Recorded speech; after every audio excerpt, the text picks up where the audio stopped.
What's going on, ladies and gentlemen? It's your boy GS, and welcome back for yet another NCAA 14 online ranked match. And today we have Boise going up against what seems like America's favorite team, the Oregon Ducks. Definitely one of the best offenses in the game, so I know I'm gonna have trouble defensively. Boise has a very good offense, but they don't have an agility back. They have more of a trucking type of back, more of a Michael Turner type back. So but that's what he can do right there. Look at him just bowling people over though.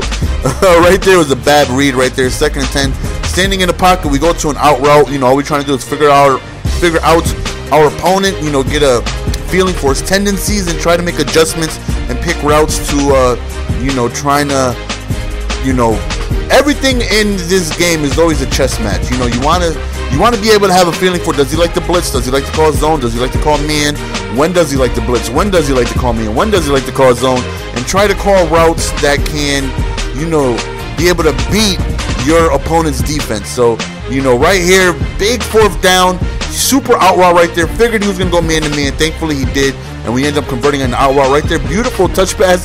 There's my floater right in your face. Right there, puts us in good position. Go ahead and score. We try to take off. Unfortunately, we don't get anything. 3rd and 3, we end up just going over really quickly, but it's dropped. 4th and 3, we decide to go for it, and we go to the tight end. On the 3rd down play, you notice we went to the running back out of the backfield. He was open, but he dropped it. We figured that he was going to pay attention to that because he was open last time, leaving the right side butt naked, and that's exactly what happened. So that's something just trying to pick up on the tendencies and make adjustments. Here we go defensively, where we struggle every single game, and we're going up against somebody who really likes to run the ball, and he has possibly the best running back in the game. So, you know, it's not going to be easy. Right there, he just tosses it up, and we end up dropping the interception. Force a 3rd and 4, and he throws, Nope, he knew not to throw it because I had that route unlocked. I knew where he wanted to go to.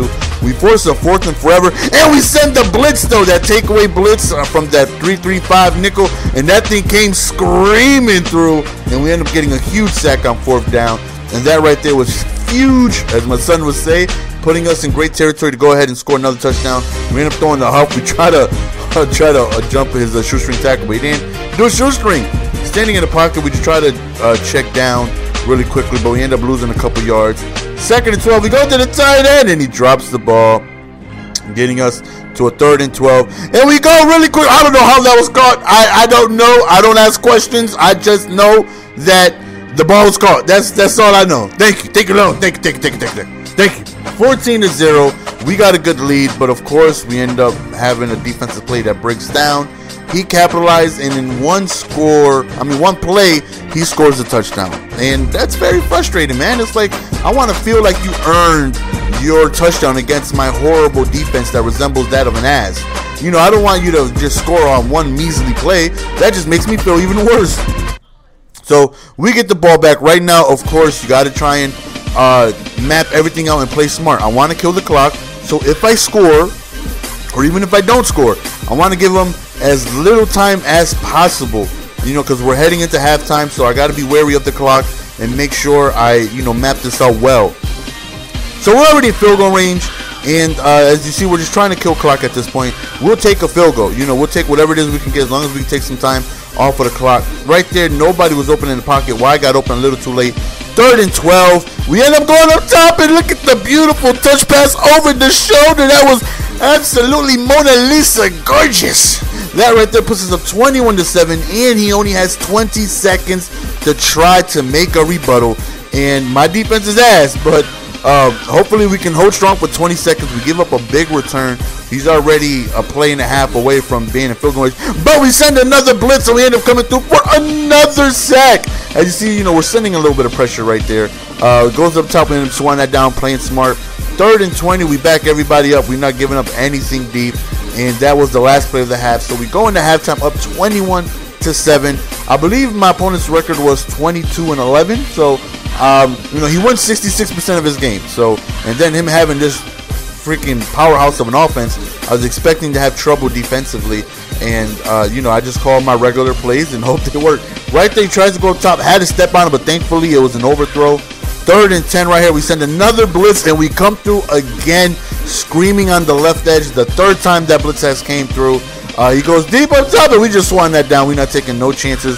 Plus, we actually get the ball closer to the end zone. So, 1st and 10, we try a screenplay, and that doesn't work out. Here, my thought process is I'll take a field goal. All I want to do is kill clock. Take some time off the clock. I'm very comfortable with kicking a field goal here. I don't want to try anything risky. As you see, I really don't feel like I want to force any passes. So I'll take my field goal. You know, I took a lot of time off of the clock. So, you know, we'll go ahead. We'll line our field goal up. And we'll gladly kick this bad boy right through the field goal post, giving us a 24-7 lead. As you see, we got time on conservative. Try and kill some clock, you know, giving us the best chance to win. And we waiting for that time to tick down. Then we kick our field goal. So now the lead has, you know, blown up to 24-7. And at this point, you always got to feel confident being up this much. And, you know, there's only a quarter left. You know, right there, we send another blitz and we end up sacking him on the play action. Forces 2nd and 17. The pressure has really been getting to him. Again, right edge we sent right there, but he ended up getting off in time.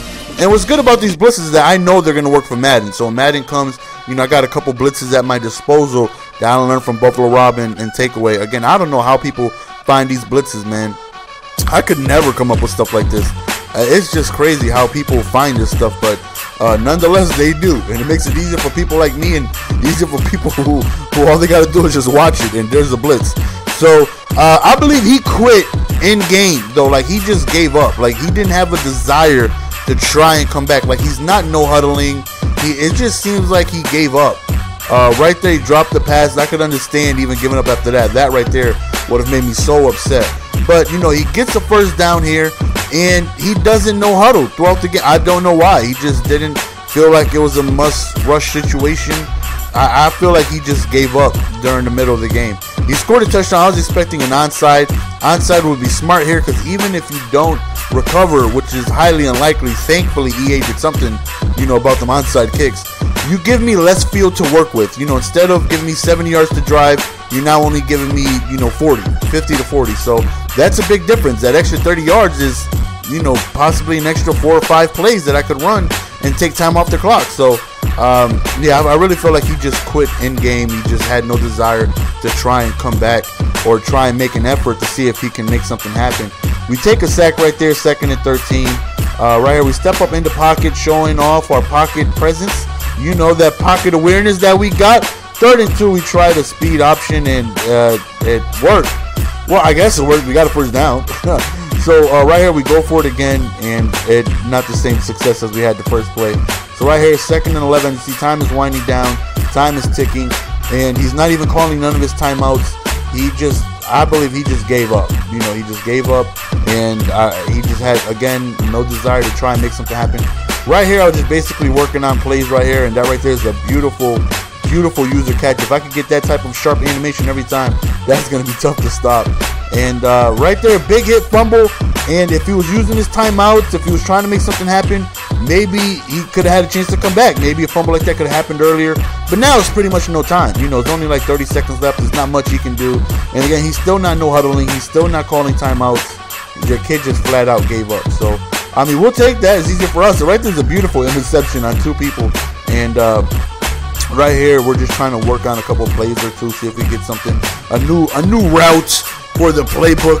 2nd and forever. This is the very last play of the game, and we go over and we don't get anything. So that's the end of the game, guys. I hope you guys enjoyed. As always, it's your boy GS setting out. Peace. Give it to me, baby.